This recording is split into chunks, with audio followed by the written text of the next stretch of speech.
Good afternoon, everyone. I hope you can hear me. My name is Shenjogu, and I will be introducing today's session, courtesy of our moderator, Victoria Jerito, and Linda Muibada, who's going to be our speaker and trainer for today. And what we are looking to address in this webinar today are the security concerns in the virtual learning platforms and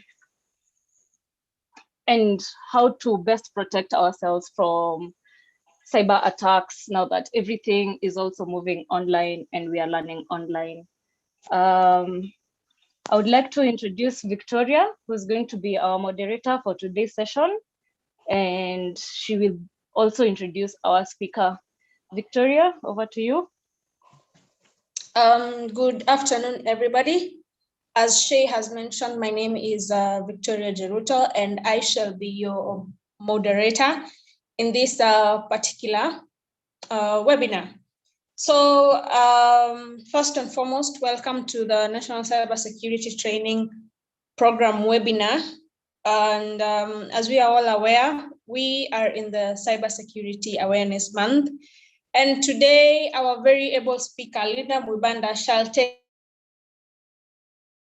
security concerns in the virtual learning platforms and mitigations on that. And as we are starting this program, I would wish to request all of us representing the different learning platforms to just on the comment section, write the different learning institutions that you are representing, perhaps just for our database.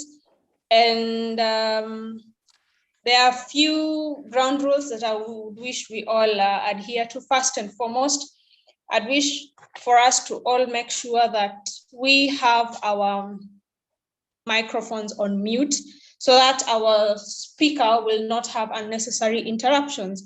And secondly, whenever you have any question that is burning and our speaker is on session, just put it on the comment section. And although we shall have a question and answer at the end, but if you have a very burning question that can't wait till the end, please just drop your question at the comment section and we shall address it.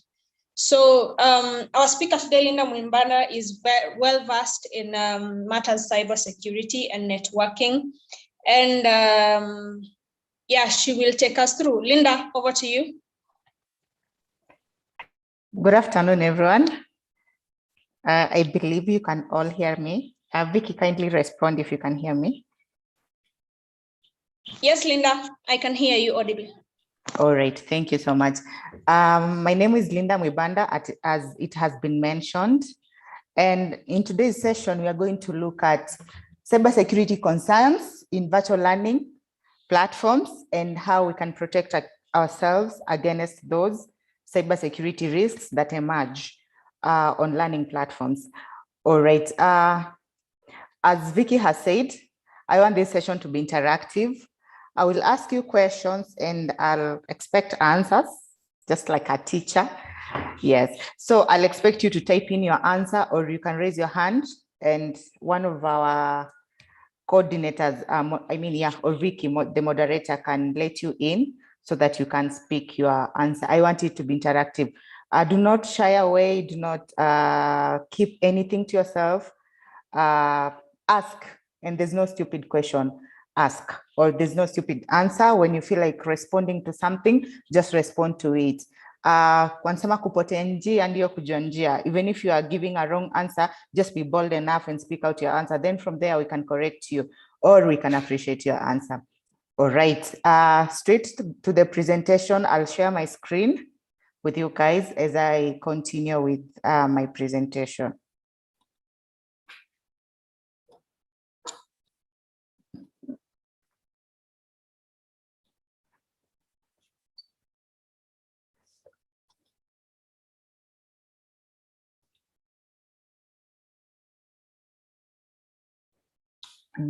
Eric, is it clear?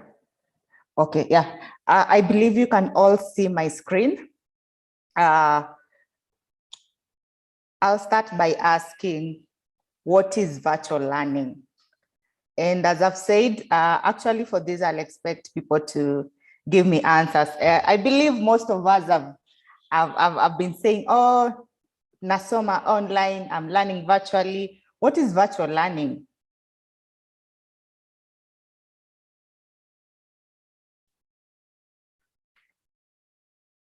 I want answers. I want to see people raising hands. I want to see people typing. What is virtual learning?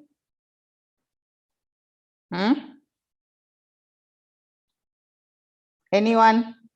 Let me check the participants. Asha Undigo, can you tell us what is virtual learning?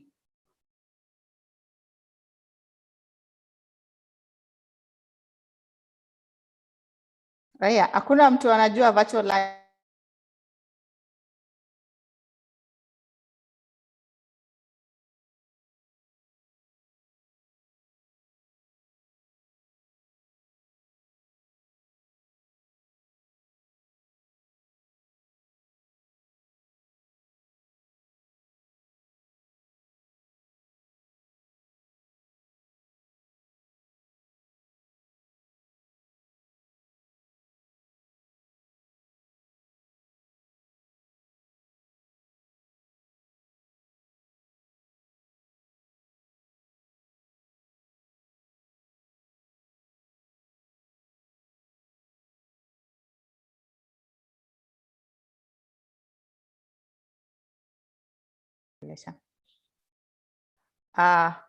All right, I see two answers.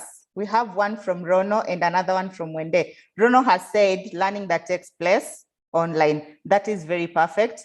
Wende is saying it's learning using computers and the internet. Those are very, very perfect answers. It's like you guys are reading my answers. I don't know. Or ama metumia Google, Uncle Google. Then Asha also has said, oh yeah, I called you out and you're like, yeah, okay, fine. That's very, very nice. Kelvin, you're saying virtual learning is any form of learning that takes place by internet and use of computer. Yeah, these are legit answers. All these answers are correct. So guys, as I've said, everyone has a correct answer here. Virtual learning is learning that takes place over the internet by use of computers. And what do we mean by computers? These are a desktop. You can have your desktop, you connect it to the internet and learn remotely. You can use a laptop, you can use your tablet, you can use your mobile gadget or mobile phone. All those are categorized as computers. So don't assume a computer is that desktop that you know. Any gadget that's a smartphone, yeah, that can connect to the internet is categorized as a computer. Or we can even call it is web-based learning or learning over the internet, online learning, all those names. Yeah, so I believe we all understand what we mean by virtual learning. So when we talk of the risks in virtual learning, you know, these risks are taking place in a certain platform or rather on a certain platform.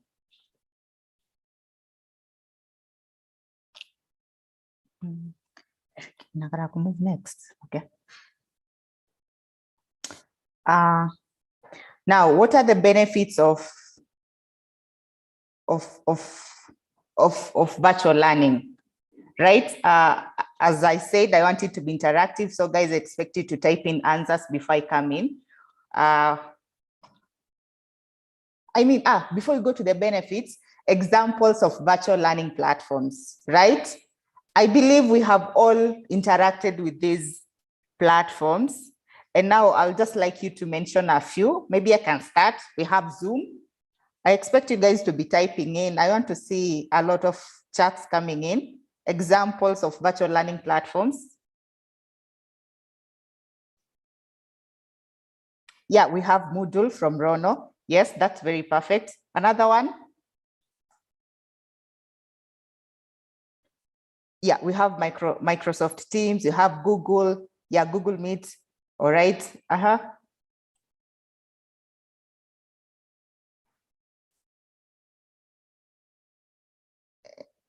Anything else? Any other platform? What were JQuat? Do you have people from JQuat? What platform are you guys using?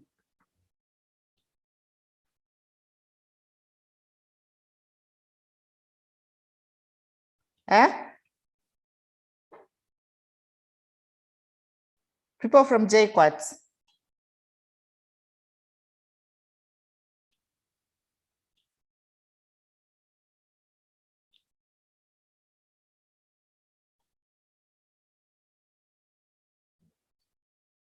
Okay, Charles. Oh yeah, we have Cisco WebEx.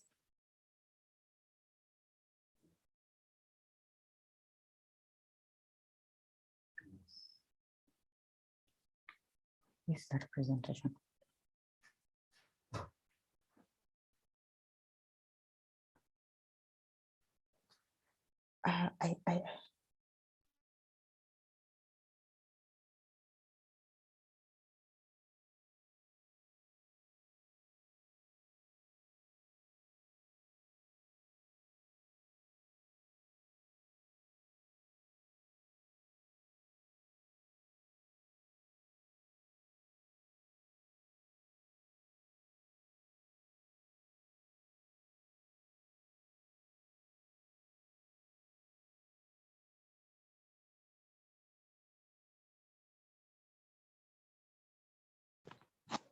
Well, as Linda is still organizing herself, I can continue answering some. Germany, I can see you have said e-learning.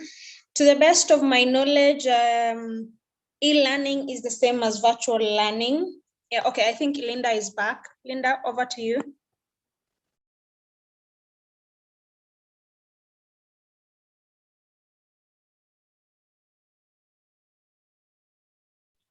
Guys, give me 2 minutes. I'm having like a tech hitch here, just a few minutes, then I'll be back to you. Victoria, you can keep engaging them, or people just continue typing your answers. I'm sorry for this.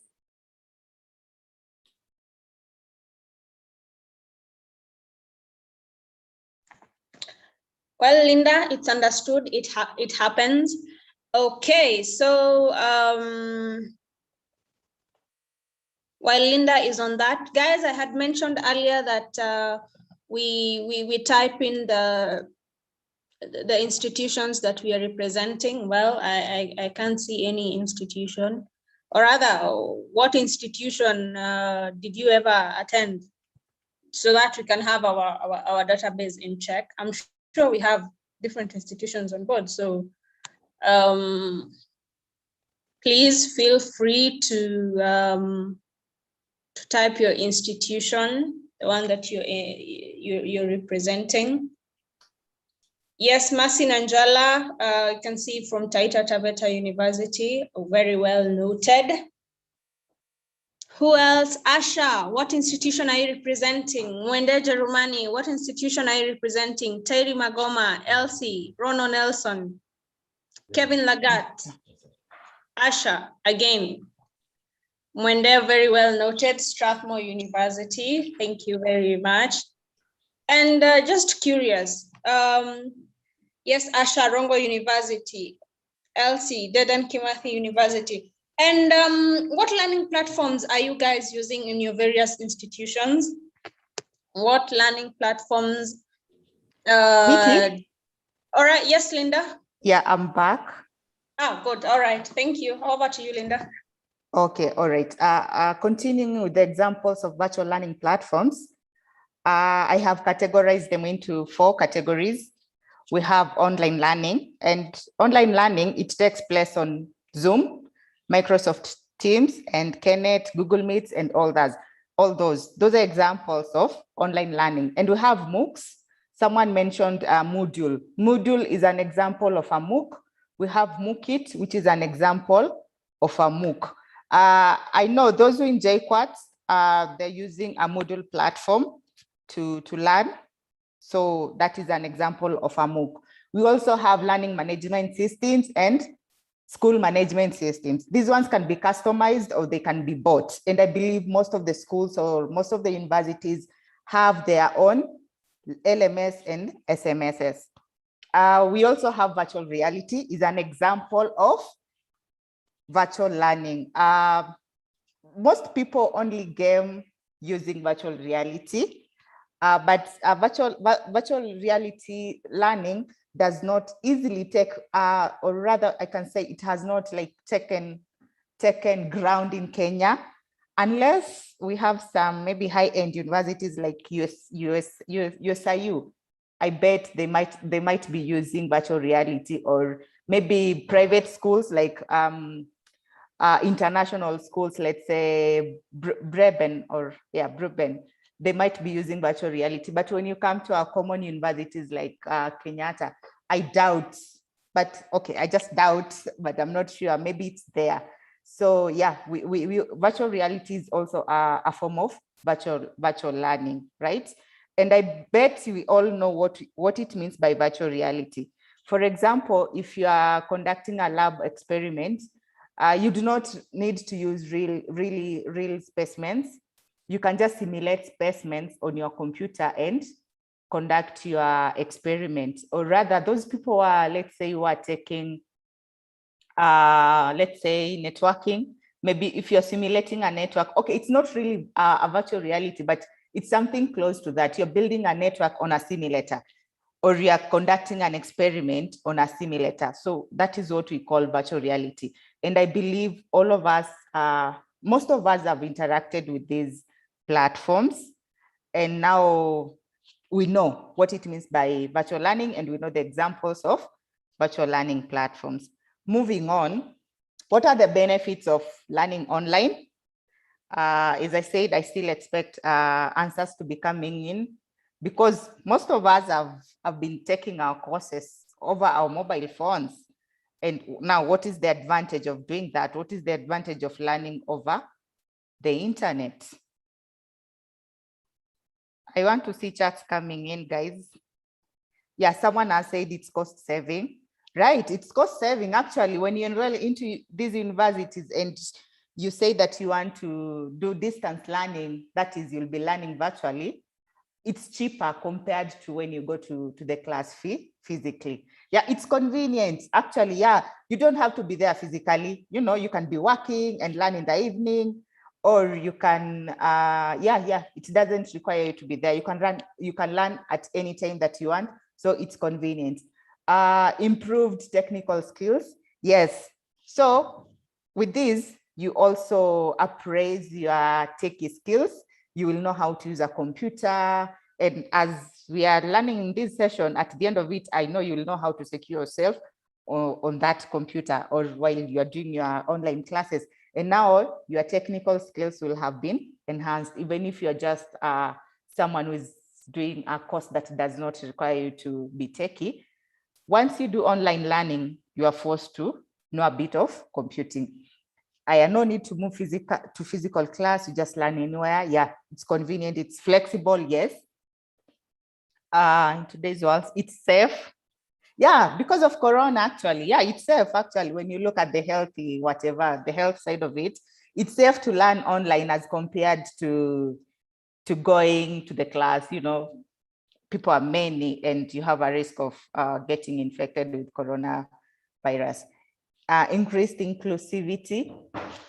Yeah, I can say, yeah, when I think about this, I don't know, Mike, what you meant by inclusivity, but I tend to believe that maybe, let's say, tribal or regional, you can be from Africa and still learn from a university in the UK, and it doesn't require you to be there. You know, that is inclusivity. Or rather, we can say maybe in Kenya, someone from Kajiado or those far places, Turkana, can easily learn from the University of Nairobi. You know, yeah, we have that inclusivity. So there's no discrimination according to a region or what. Anybody from anywhere can access the platform and learn. All right, reduced space utilization. Okay, I don't know what this really means, but as we continue, let me think about it, then I'll explain. Improved accessibility, yeah, that's well put. Career advancement, since you can learn around your work schedule. Yes, yeah, actually, yeah, people are working and learning, so it enhances your career. All right, those are good feedback. Thank you, guys. I'll just beef it up with what I know. I know it improves engagement in that when we are learning online, we have these social platforms. I mean, on that platform, let's say, or if you are on MOOCit, for those who have used MOOCit or Moodle on the MOOCs, you will know that we have this aspect of chatting. So once you're online, you can chat with your colleagues, you are learning while chatting, or you can post a comment there. And now you'll be able to learn from your friend. You'll know what your friend is posting, or you'll know what your friend is discussing, or what the teacher is discussing. And with that, you're able to follow up. You can comment on that discussion, or you can like the discussion. So it also improves engagement. For the shy students, this is really good. You can post your answer. You don't have that fear of so-and-so will hear me, or so-and-so is watching me as I speak. It makes learning easier, and engagement becomes easy. It also improves knowledge retention. And by this, because you're online, you get access to a lot of information. You get to come across information that is beyond the scope of what you are learning in class, because you can Google. And with this, you'll be able to know much and retain more information about the subject.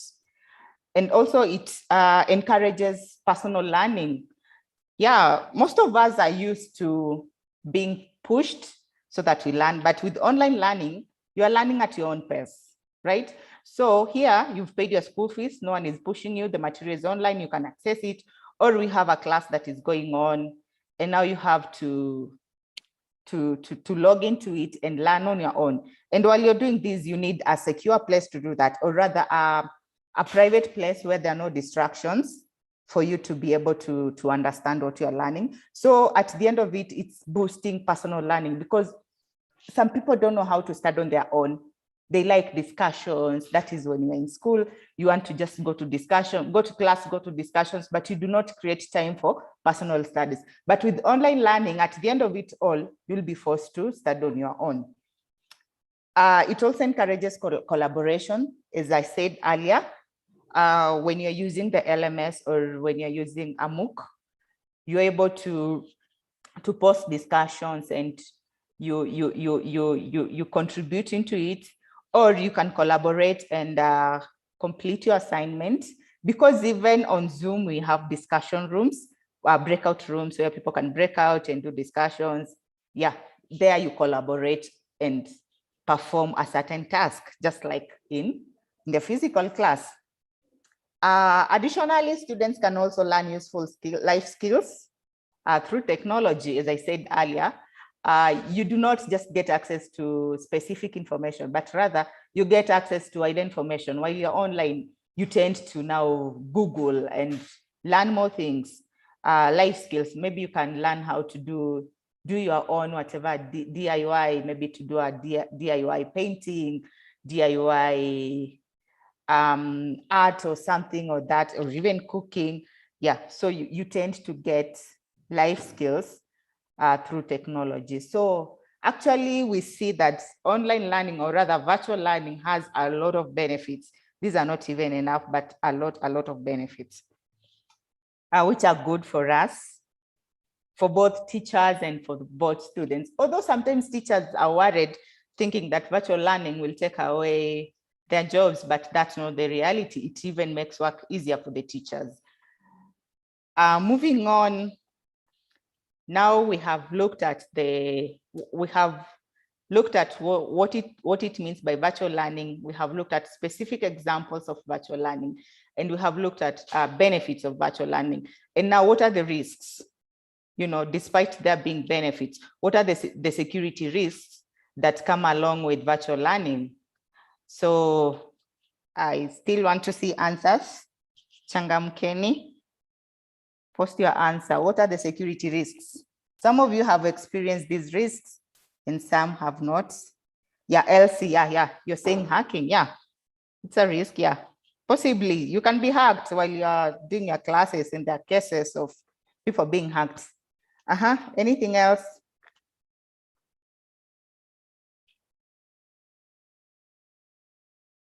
Hey guys, you're using these technologies, these platforms. Huh?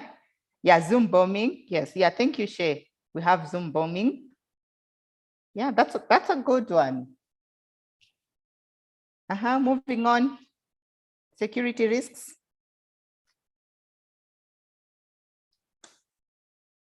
So to make it engaging, Shay, can you explain to us what you mean by Zoom bombing? I know some people don't know what is Zoom bombing. Nile unapigwa boom na uko kwa Zoom. Shay, unmute yourself and explain to us, please.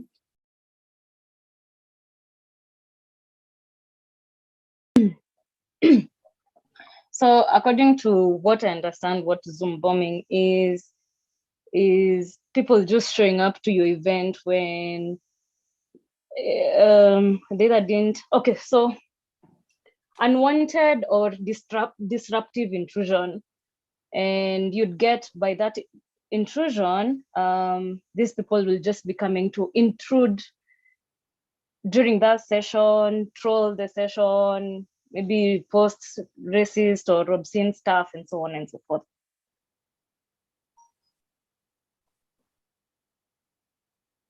Did you get that? I think your internet is a bit shaky, Shay. I've not gotten the last part.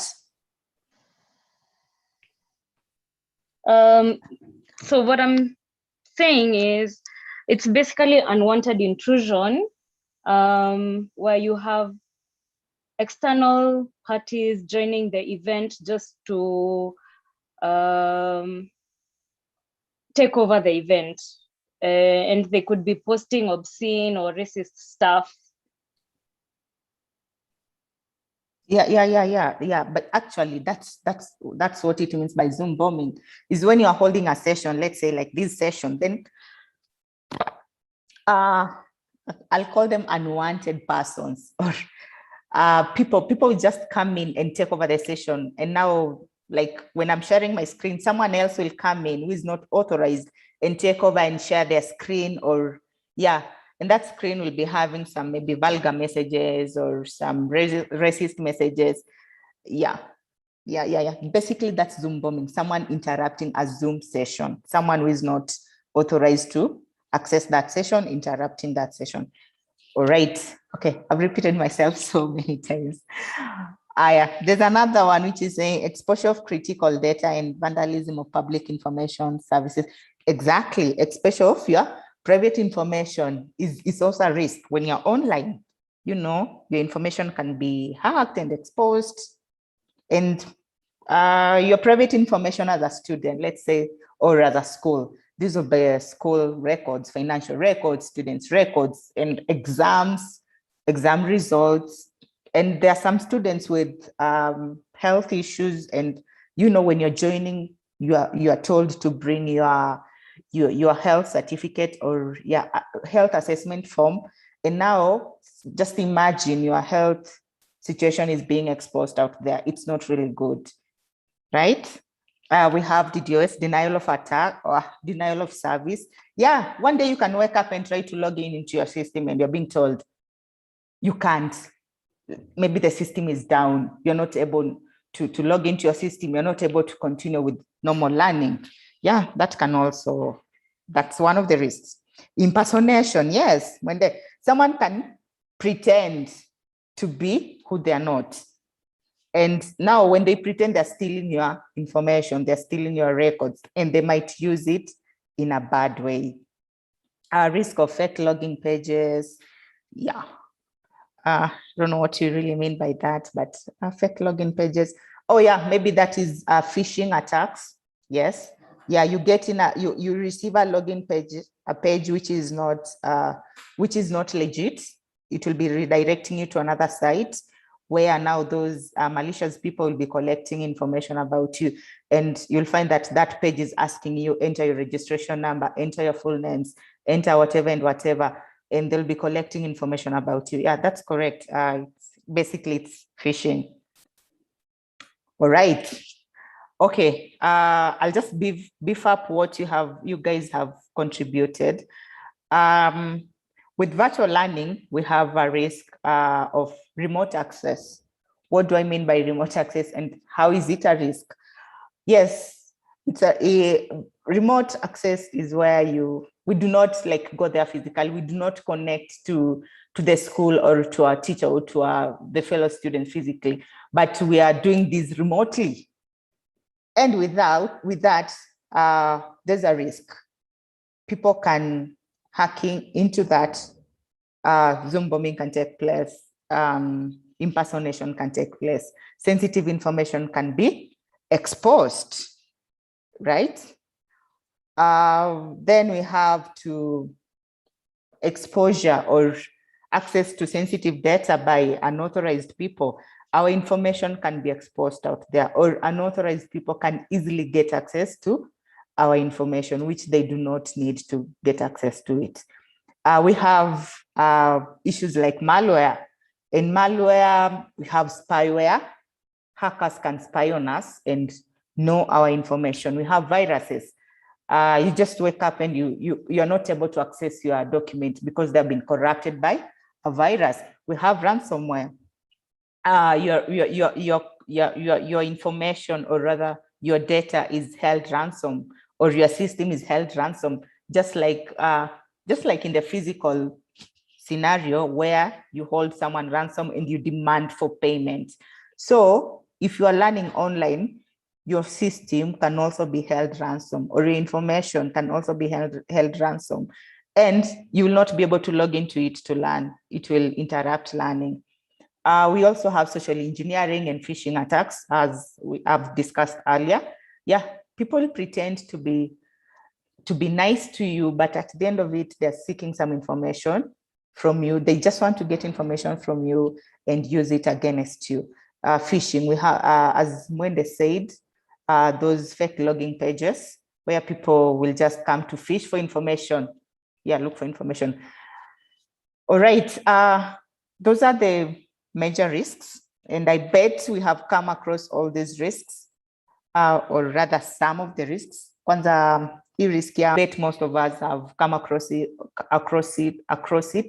or denial of service. Most of us have come across that. You log into your system and you're being told, the system is down, you cannot do it. And maybe you're submitting a cut, and now you're being told the system is down, you cannot submit that cut.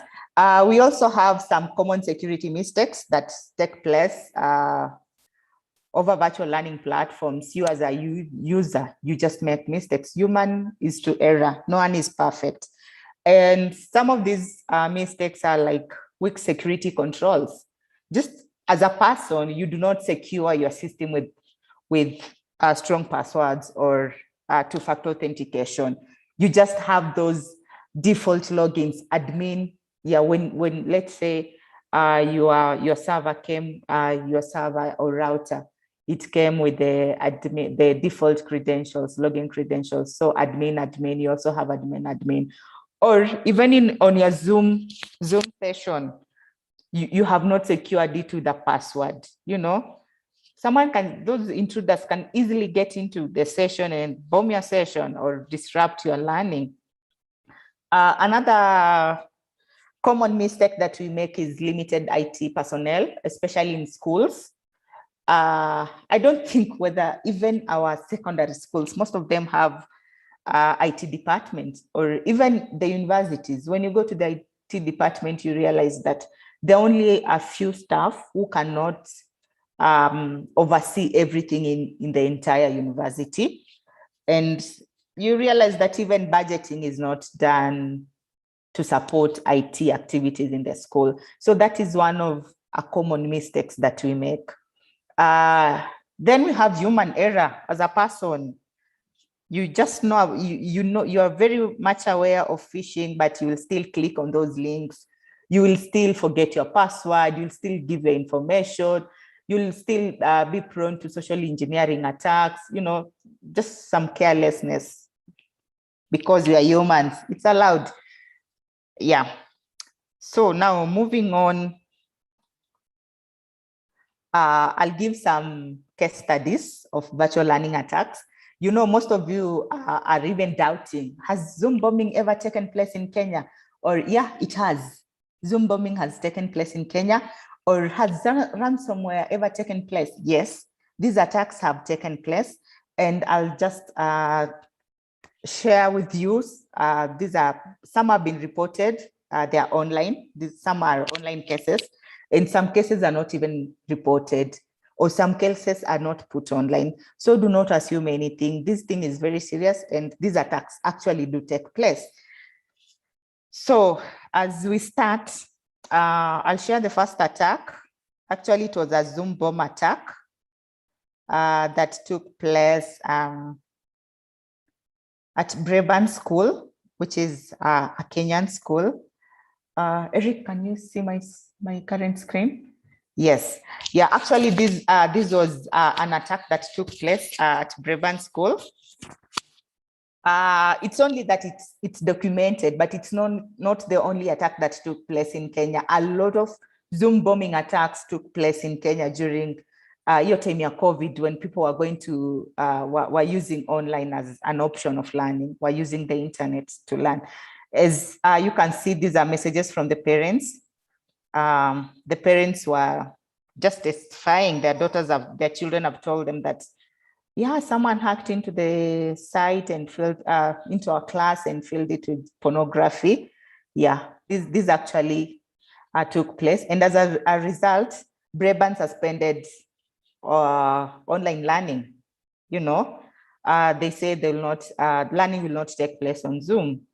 So you see, this one is disrupting learning. Okay, yeah, I'll keep on sharing other scenarios. Excuse me, that's not what I wanted to share. We also have another attack that took place in one of the UK universities. And this was also a Zoom bombing attack. And despite that, even on their LMS, they were not able to access the services on the LMS. As you see, when you try to log in, they tell you service disruption. When you try to check on the student records, they will tell you service disruption. Yeah, so this attack took place at in the UK.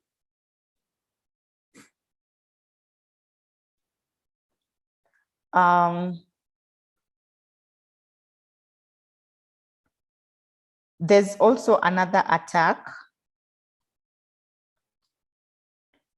that took place in India. And this was Zoom bombing, is similar to what took place at Breban. And as you see, the attackers flooded the Zoom session with obscene and abusive messages. Yeah, so actually whatever is happening in India is also happening in Kenya. So we cannot say that these attacks are only Kenyan based or Indian based or UK based. No, they affect us globally, as a global community. And there's also a ransom attack actually that took place in one of the schools in Texas. And the school was forced to pay the ransom because they could not get access to the school records. So imagine, as a student in this school, you have done all your exams, you have completed paying school fees, and now let's say you want to graduate, but you cannot graduate because your records have been held ransom. So what do you do? Where will the teacher know that you passed or you didn't pass? What grade will the lecturer give you? Or how will the accounts department clear you? It will be so hard for the school to operate because of such attacks, a ransom. And now you will end up paying a lot of money because these attackers will request you a lot of money. They do not request for peanuts. Some will even request you for cryptocurrencies. And crypto is very, very, very expensive. All right. Now, after knowing about these attacks, how are we going to prevent ourselves? How are we going to protect ourselves? How are we going to protect ourselves against Zoom bombing? How are we going to protect ourselves against ransomware? Because they're not pretty, they're not good.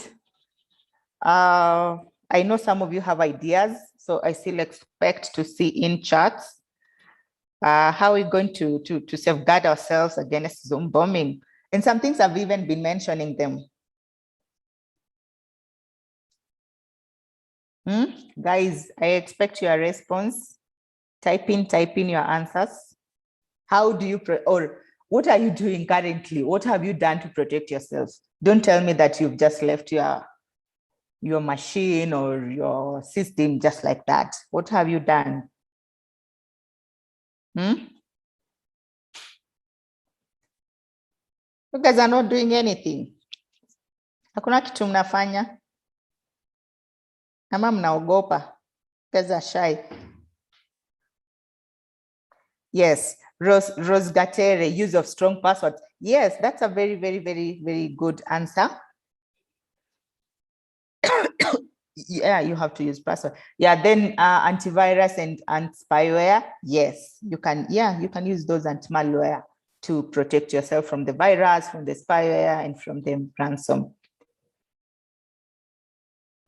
Avoid sharing Zoom meeting links. Yes. Yeah, this is just to sensitize people, to tell people, to inform people, yeah, to be aware, not to share their Zoom link meetings, their Zoom passwords, yeah, to the people who are not, yeah. There's a time, there was a case from one of the organizations. It had posted their Zoom link and the password to their Zoom meeting.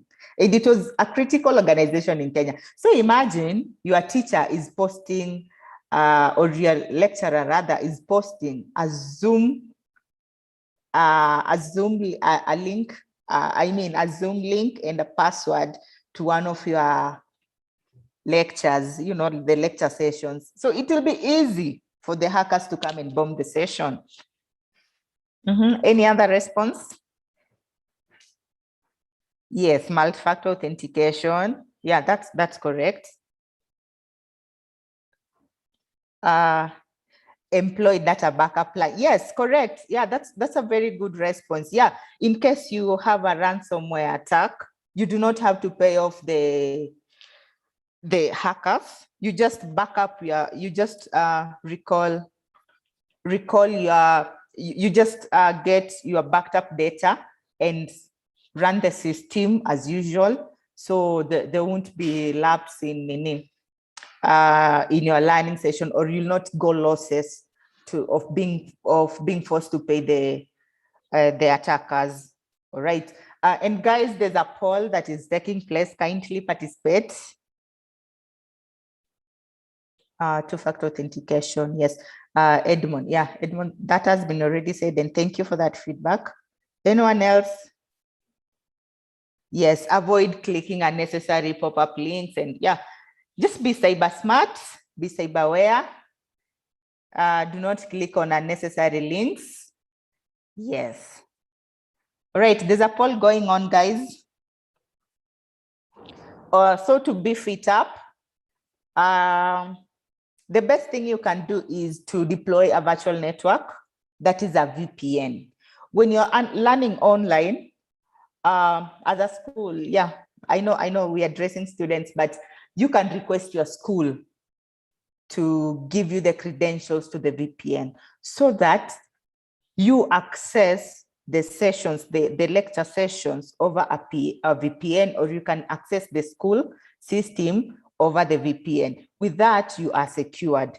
You do not suffer the risk of being of your information being exposed out there or of being hacked. Sawa. Then, as I said earlier, one of the platforms that we are using, or rather one of the gadgets that we are using to learn, these are mobile phones, and today someone is coming in with a different mobile phone, inapotea, kesho yake anakuja na ingine. And you find that as you come in with these mobile phones, actually, they are not, let's say if a school has registered all the devices on the network, with these new devices, you'll find that they're not registered, their MAC addresses are not registered on the network. So they'll just come in and access the network. And you'll find that they have loopholes. They have not been patched, they do not have antiviruses. And now they'll create a loophole for attackers to access your system. So it's good to ensure that whichever gadget you're using, it has been whitelisted, right? And by whitelisting, I mean the MAC address has been taken by the IT department, it has been recorded, and it has been known that actually Carol has 2 devices, laptop and a phone, and they have these and that MAC addresses. And those are the only gadgets that are allowed to access the school network. With that, you'll be protecting yourself. I know some of you will get jobs into schools as IT administrators, or you can advise your IT department to do that, right? So that you guys are not attacked. And also just ensure that access to critical data or sensitive data is prohibited from anyone. Anyone cannot access anything. If you're a student, just stick to what you can access.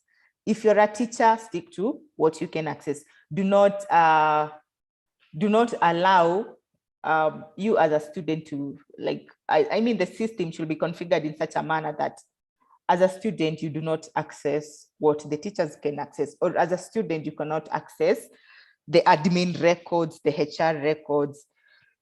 Yeah, with that one, access control will ensure that even when an attacker gets access into the system, they cannot propagate to the next level, or they cannot advance to the next level and cause more harm to the system.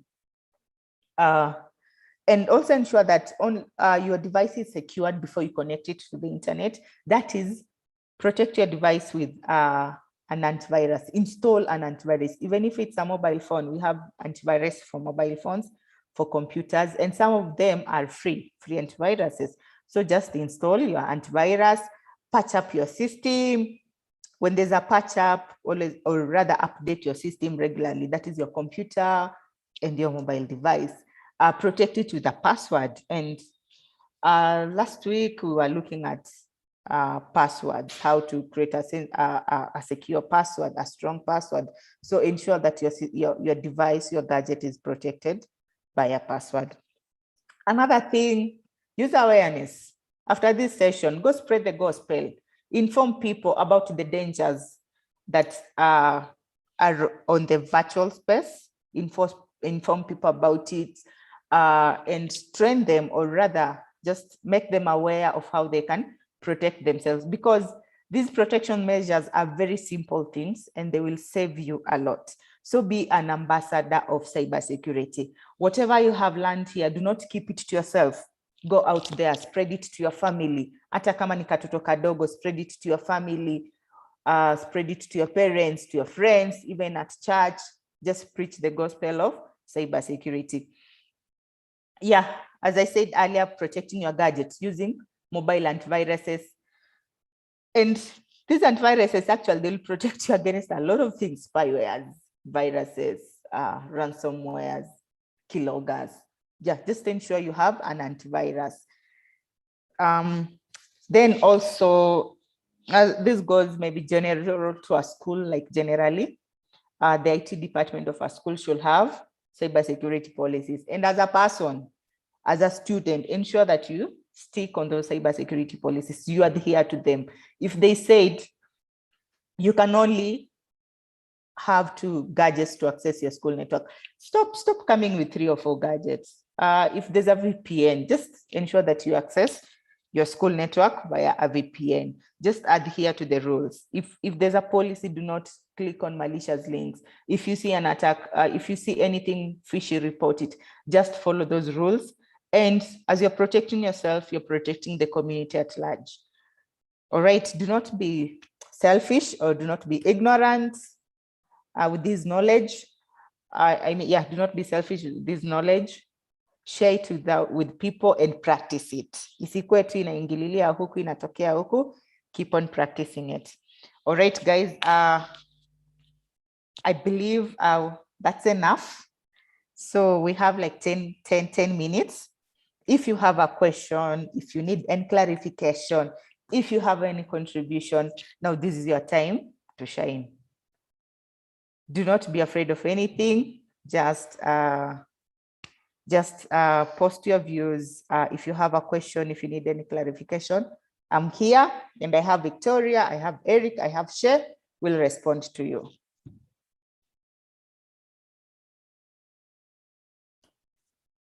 Can we get online cybersecurity training? Yes, Enoch, there are a lot of, not from us, we don't have that program yet, but I can send you links to a lot of free online cybersecurity courses. Eric can look for links, cybrary links. Eric will share the cybrary links, and even the Cisco Academy, there are a lot of free online cybersecurity courses. Yes, Enoch, there. Can we get certificate of participation in this? Okay, that's a good one. Aki, I wish we could give you. But undertake the free online courses. You will get certificate of participation and badges. Those are very important as compared to a certificate of participation for this session. Hey, Rono, can you hold us so highly? Thank you. Any other question? Linda, if I can just add on what Rono has asked and on your comment. Please, people, kindly note that we, for the rest of the month, we are having training programs in eKRAAL. So if you'd wish to give yourself a certificate of participation and be aware of your cybersecurity, just visit our social media pages and join as much meetings as in online meetings and you can, and you will be self-aware and you'll have earned yourself a self-participation certificate for yourself, because you will not fall as a prey of cyber attacks. That is it. Yeah, guys, you're encouraged. We have a lot of sessions going on, so just be vigilant. You can go to our Twitter page. We have unaweza post Twitter page here too. Yeah, those who are not who have not followed us, you can follow us on Twitter, and with that you'll be seeing a lot of events taking place, online events, which you can take part. Any other question or clarification, concern, contribution, or even an appreciation from you guys?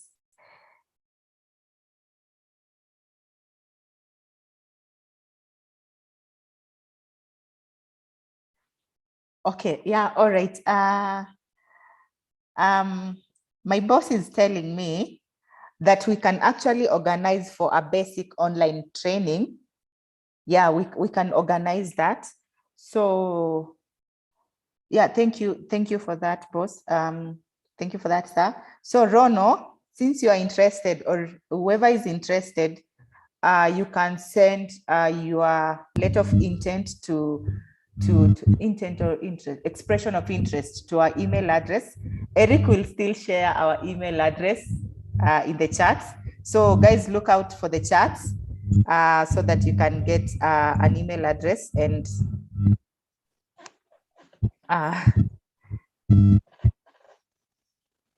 thank you for the very, someone is asking, when is NCSDP cohort 4 kicking off? Asha, I do not have a definite answer for that. It's not in my position, but you can write an email to the Secretariat, NCSDP Secretariat, and ask them about that. Yeah, Maxwell, you're saying you're also interested. Okay, yeah, express your interest. There's an email which is being shared by eKRAAL, so kindly express your interest there. Then we can organize that training and share with you guys. One last, can we consider us in the meeting for the cohort 4 kindly? I don't know what kind of meeting. I don't know what kind of meeting you're talking about, but we have a lot of meetings going on. Just checking on our Twitter page, you will see them. Yes. Eric has shared our email address, so just write to express your interest to us and send it to the using this email address, secretariat@ekraal.com.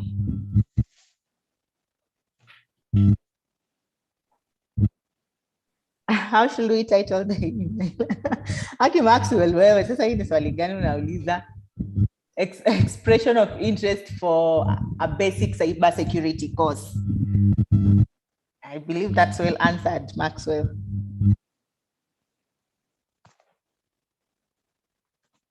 Any other question?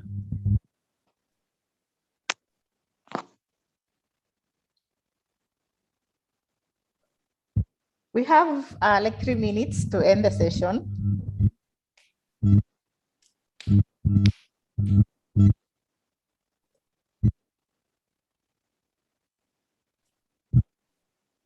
Can someone extend time of expiry on Cisco? For the Cisco courses.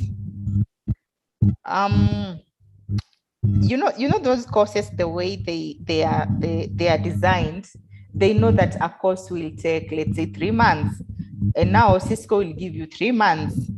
But if that time elapses, the instructor can only exit by, let's say, a month, but with that, even the Cisco system will not allow the instructor to give you more time. So once you enroll for those courses, kindly just ensure that you do them within that particular time. Do not take a lot of time. Or rather, you can maybe re-enroll again for that course if you think that maybe you took a course and you had other engagements and you could not finish within that time. You can re-enroll for that course again. I thank you for the session. Thank you, Wende. When I experience DDoS attack, how can I go about it so that I get the service I needed? When you are, I assume, Asha, when you are accessing your school learning system and you experience a DDoS attack, report the matter to the IT department. They'll be able to solve it from there.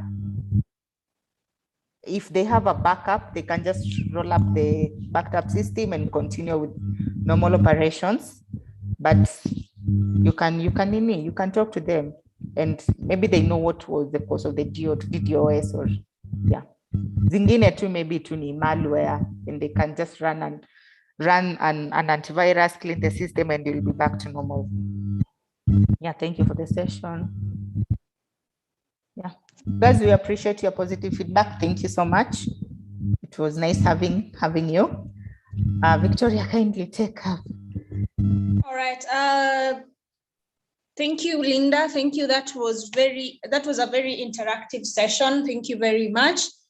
Well, guys, I hope you've all submitted your. I hope you have all filled the polls, and I still insist that we have a lot of online sessions going on this October, this week, next week, and the other week. Don't miss out. Don't fall a victim of cyber attacks. Get into those meetings, get into those online meetings, register, follow us on our social media pages, and that is where you will get the link. And at the end of the day, you will be very educated. Also, as our boss has given us you guys a very rare opportunity to get to, request for a session. So I urge most of you to request for the session, send that email for us to be able to get a quorum and for you to be able to learn, because the fewer you are, the slimmer the chances. The more you are, the higher the chances of getting that class, and you won't regret it. It is not a time-wasting activity. You will definitely be very satisfied by the response that you will get from us. And yeah, that is all. I see time is up from on our side, and yeah, thank you very much. Let me give it back to Shay. Hi, Victoria. Hi, Linda. Hi, everyone who's in the Zoom meeting. Thank you so much for availing yourself this afternoon. And just to maybe highlight some of the events that we are carrying out during this month. For those who are not aware, this is Cybersecurity Awareness Month, and this is why we are having this event. And the event, or rather the events are basically around the hashtag #BeCybersmart. So you will see a lot of local and global institutions and organizations, as well as individuals using that hashtag. And the role of this theme is to empower individuals such as yourselves and organizations where you are at to own their role in protecting their part of the cyberspace. So if everyone does their part, we are going to implement stronger security practices, raise community awareness, educate vulnerable audiences, and yes, like I just want to reiterate what Linda said. Share this with your family and friends. We've also sent a link to the YouTube playlist so you can review those in your own time. But other than that, we are holding so over the last couple of weeks, last week we had a Be Cybersmart event, which was about owning your role in cybersecurity by starting with the basics. And we basically talked about passwords, using MFA, backing up your data. Shay. So on. Yep. Shay. Yes. And then yes. Shay, we cannot hear you.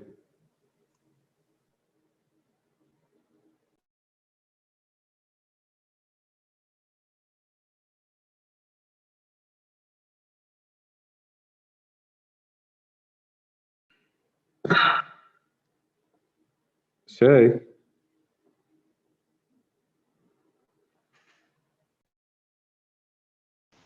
Can you hear me now? Yes, we can now. We can. Oh, awesome. So I don't know where I left you guys, but I'll not try and repeat myself. But what I was just saying is October is Cybersecurity Awareness Month, and the hashtag that we're using around the world is Be Cybersmart. And what this hopes to do is empower individuals such as yourselves in this Zoom meeting, as well as the organizations that you're each representing to own your role in protecting your part of the cyberspace. We believe that if everyone does their part, implement stronger security practices, raise community awareness, educate vulnerable audiences, our interconnected world will be safer and more resilient for everyone. That said, over the last couple of weeks, we touched on a few items. So we said by launching the Cybersecurity Awareness Month, and then we went right ahead into the basics, which is creating of passwords, hosted by today's speaker, who is Linda, and using MFA, backing up data, and so on and so forth. Then yesterday, we had a session around fighting the fish. As you may be aware, phishing scams have really thrived since COVID-19 began, and they account for more than 80% of reported security incidences. Next week, we are going to be covering how to make cybersecurity a priority. And this goes into how we build our security, how we build security into our products and processes.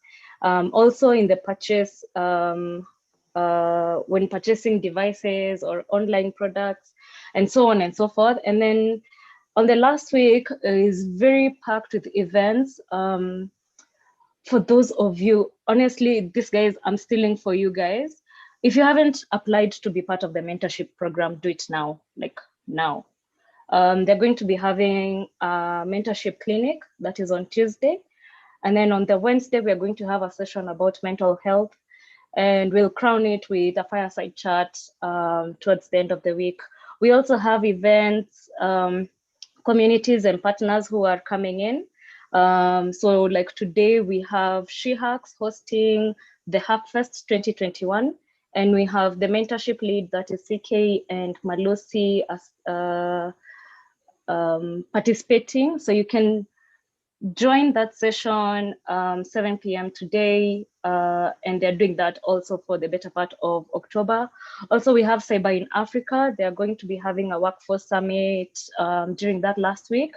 And on the 5th of November, we're going to have Africa Hackon. So definitely, we are the plug for cybersecurity events. And don't forget to share this information, subscribe, and share with your friends and family. Yes, I see a question. Yes, I'll drop the link just now. I'll also drop the link for the playlist to the YouTube playlist that we have been, for the events that we've been hosting. So I don't have anything else to add. Oh, one last thing. We also have the Aspire CTFs. I don't know if you guys participated, but it was a great opportunity for guys to just learn the technical tidbits of various cybersecurity focus areas. And they are currently hosting the Aspire walkthroughs every Wednesday from 7 p.m. They took a break this week, but they're definitely going to be back. I'll also send you a link to those playlists. Lastly, before I end, I want to appreciate Maxwell Huey and C. Kevin on YouTube. I saw that a bit late. They were responding to Linda's questions online. Thank you so much for joining us there. So thank you very much, everyone, for showing up and showing us love.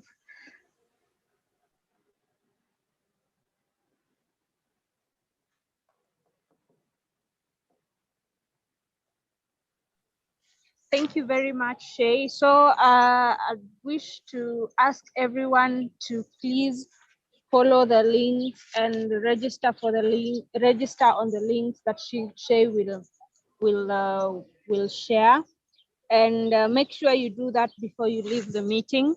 Please do that before you leave the meeting, because we wouldn't wish to have someone in our DM later asking for either the link, or they will all be shared right now, and Shay is doing that ASAP. Please follow the link where you need to get registered. Please register, and also don't forget to send your request or other intent to basic cybersecurity lessons to the eKRAAL secretariat. Sorry, NCSTP eKRAAL secretariat. Yeah.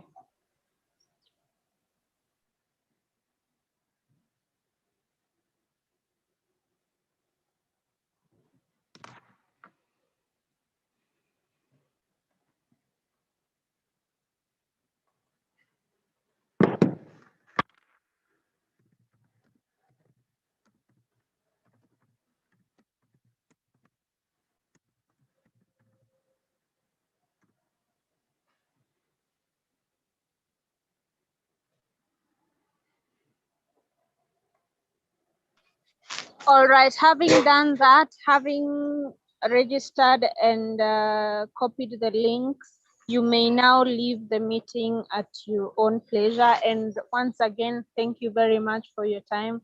Thank you for joining, and we hope to see you in future meetings. Thank you very much. God bless you all.